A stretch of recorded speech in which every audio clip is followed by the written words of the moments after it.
Love the thumbnail. I'm trying to find some interesting ones.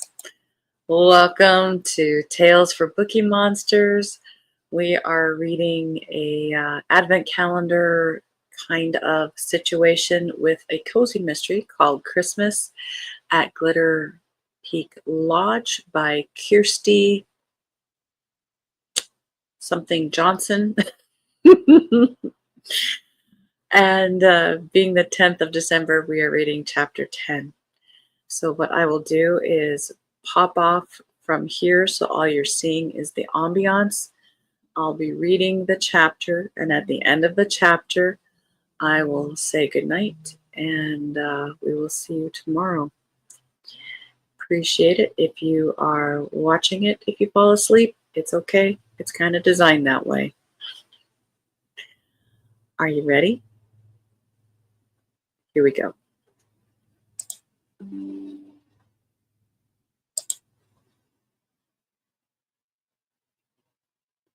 December 10. The day was gray, and Ingrid's mood even grayer. She'd been in such good spirits yesterday after the cake testing and the nice afternoon with Thor. She was sick of the dark clouds that always drifted over her after periods of energy and sunshine. What had happened to good old vivacious Ingrid Berg? She'd been planning on going to bed early the night before, but ended up sitting up late, obsessing over renovations and bills and missing orders, eating caramels until her stomach protested and her mouth felt glazed in fat and sugar. She was lethargic when she woke up. Her battery level was close to 0. 3 cups of strong morning coffee had helped a little, but not as much as they should have. Apparently, Nana Borghild wasn't feeling great either. She'd asked whether they could postpone their daily chat until later in the day. So after breakfast, Ingrid had taken a trip down to the basement to look at some walls that needed painting. She'd noticed not only that the paint was peeling, but that the wood was bulging in some places. Was the drainage system not functioning properly? Had water gotten in from outside? When she struck her thumbnail into the wood, it had given way. Was it rotten? Oh no, she couldn't take any more of this. Her phone buzzed. It was a text from Vigard. "Can you come up to Pia's room?" "Coming." What was it now? Pia and Vigard couldn't possibly already be ready to leave. He was notoriously slow-moving and always took forever to pack. Ingrid always wondered how he could take so long. It was just a matter of throwing everything you'd brought into your suitcase. To be fair, though, Vigard packed more clothes for a weekend than she would have packed for a week. And he had so many skin and hair products that the shelves in the bathroom usually didn't have enough room for everything. Ingrid knocked on Pia's door, bracing herself for another disaster, but found Vigard and Pia sitting by the small table in front of the window. Vigard had clearly brought breakfast upstairs, but Pia didn't seem to have eaten much. The juice glass was half empty, and only a few bites had been taken from a roll lying on the plate. Pia looked pale, even though she seemed to be freshly showered and made up, and her hair was just as beautiful as when she'd arrived. "Are you all right?" Ingrid asked, "or is something wrong?"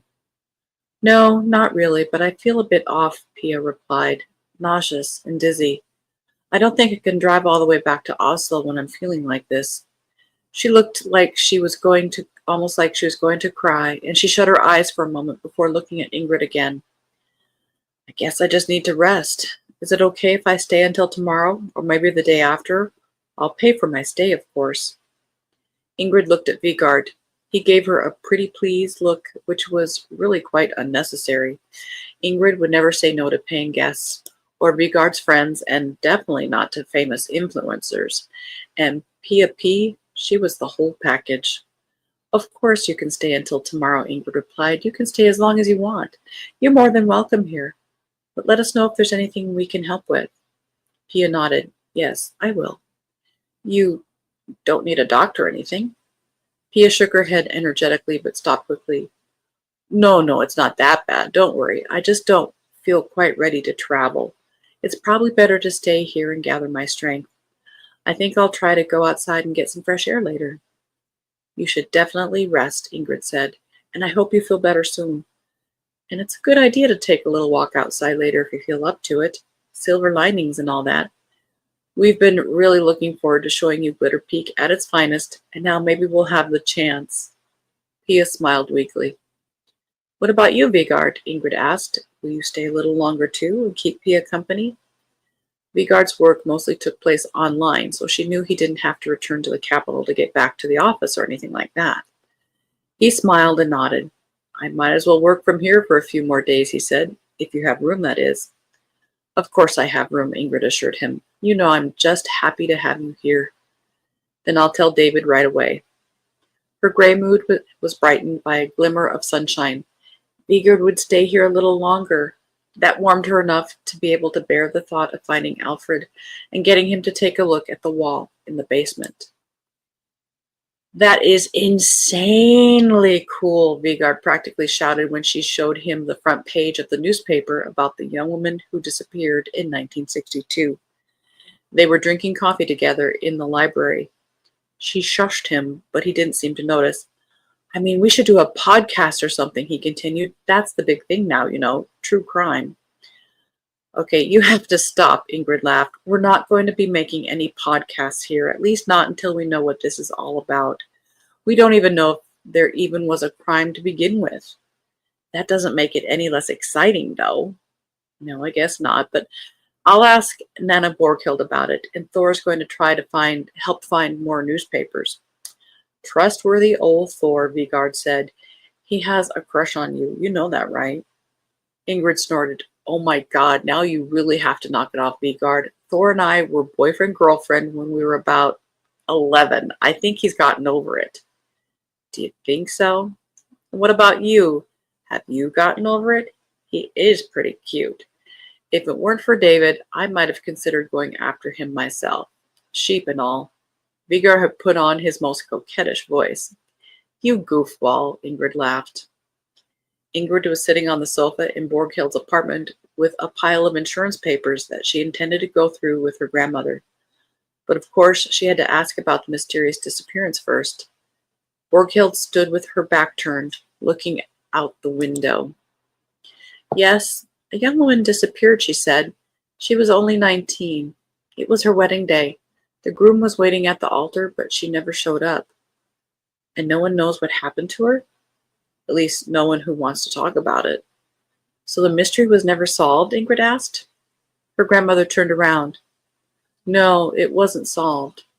But who was it? Did you know her? Yes, I knew her. She was from the village. Oh, wow. It must have been pretty...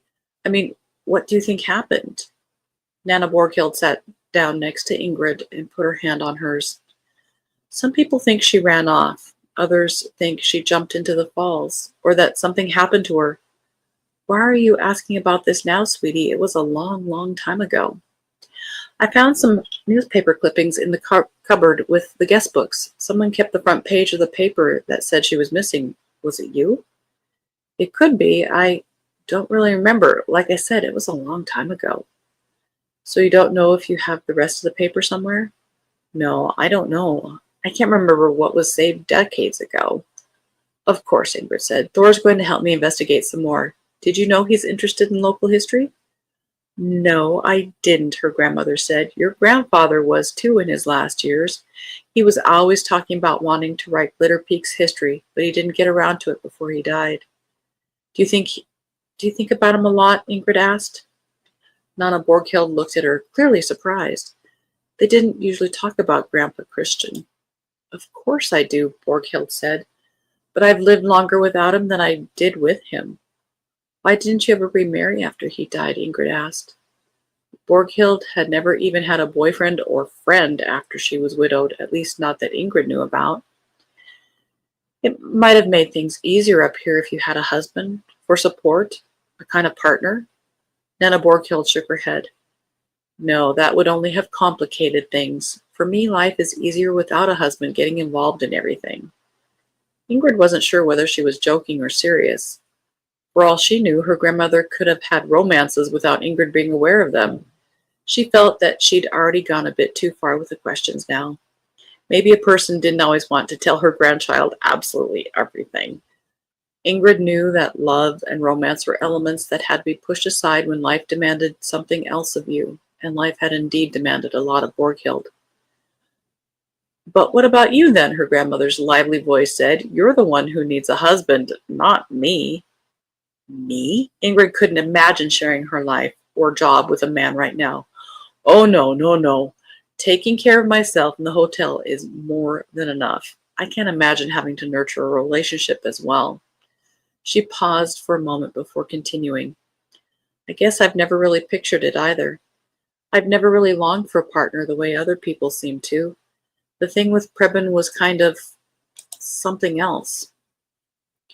Her jobs as a mountain guide and expedition leader had always been lonely. True, she'd been surrounded by teams, but she was the leader. She was the one making the decisions, where they were going, who could join, when they should attempt a summit, when they should wait. She listened to other people's opinions, but she had to be strong. Not just strong. She knew a lot of people thought she was cold, too, but she had to be that way.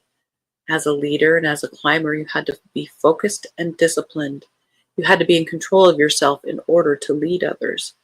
At least that's how it was until she met Preben Wexelson.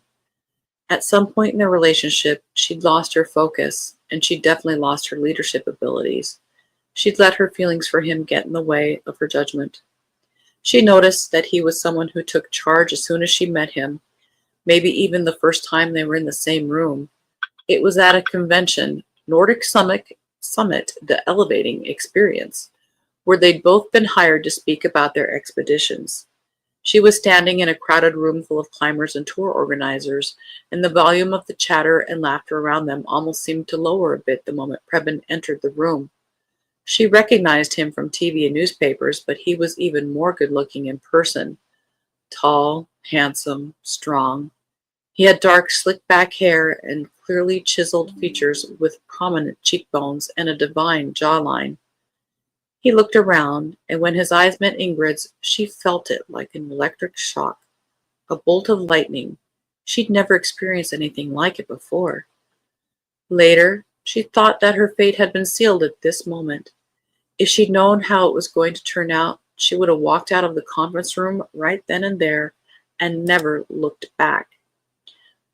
But she didn't know, and she didn't leave the conference room. On the contrary, she kept looking at Preben even after they broke eye contact, and he turned to greet someone from the company organizing the conference. She felt an immediate urge to go over to him, but controlled herself for as long as she could. Everything about him appealed to her. The tall figure, the confident posture, the piercing gaze. She later found out that his eyes were green, and that his mouth was the only thing that was soft about him. "It's you and me now," he said as he kissed her and left her room the next morning. And so it was. Preben had a natural authority that made it easy to trust him, to let him have the final say in things. If she wanted to climb Kilimanjaro from the south and he from the north, she would argue against it, but they'd most likely end up climbing from the north anyway. As their partnership and relationship developed, it became more and more natural for her to give in, to let him take the lead. She started to suppress her gut feeling if they disagreed, thinking that he must know better. An expedition couldn't have two leaders anyway, and he had more experience than her. For a while, it felt right to do things that way. But in the end, it turned out to be catastrophic. If she'd learned anything from all this, it was that she had to be able to make it on her own. The decision to give up climbing and focus on running a hotel was related to this insight, except for the fact that she didn't really have much of a choice either. Vigard, who was the world's biggest Disney fan, said that Ingrid was like Elsa from Frozen, sitting up here at her hotel, an ice queen on Glitter Peak. But she wasn't a queen. She didn't have any magical powers. She simply learned from hard-earned experience that you couldn't trust anyone but yourself. With Preben, she'd let go of control, allowed someone else to take charge, and it had ended in disaster. Spring, 1962. "She's not here? What do you mean she's not here?" The groom's best man growled. He was also the bride's older brother, and his broad shoulders were hunched as if he were preparing to attack. The usher took a step backward, tugged at his lapels, and widened his eyes, clearly frightened by the young man in front of him. This wasn't a guy you wanted to mess with, but the usher could do nothing but tell the truth. She isn't here, he said. He was clutching a bundle of songbooks in a sweaty hand and set them on a shelf in the armory. He fixed his gaze on the big burly man who towered in front of him. The driver came with an empty car, the usher stammered. He waited outside your house for a long time, but she never came out. He went and knocked too, but nothing happened, and the house seemed empty. So he drove over here to see if he'd misunderstood and she'd come to the church some other way. But she's not here. She's not here. She's not here. The bride's brother had turned red in the face and was breathing heavily. What the hell has she gotten herself into now? The usher couldn't answer and therefore settled for shaking in his boots. The bride's brother ignored him and glanced into the crowded church where the groom was still standing at the altar rail, sweating in his slightly too tight suit, and where more and more people in the pews had turned around to see what was happening. The only person not looking toward the back was the bride's maid of honor. She was sitting on a chair in the chancel, staring straight ahead. Rage flared up in the bride's brother. That bitch. He would deal with her later. He never felt so humiliated in his entire life, and he had a strong feeling that the girl sitting right there was partly responsible for this scandal. But first, he had to find out where his sister was, because she was going to regret this.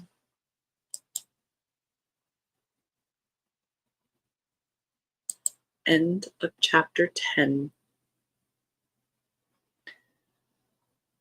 We'll do chapter 11 tomorrow at 9 p.m. Eastern. Have a good night. Thank you for listening. Have a good sleep. Good night, and God bless.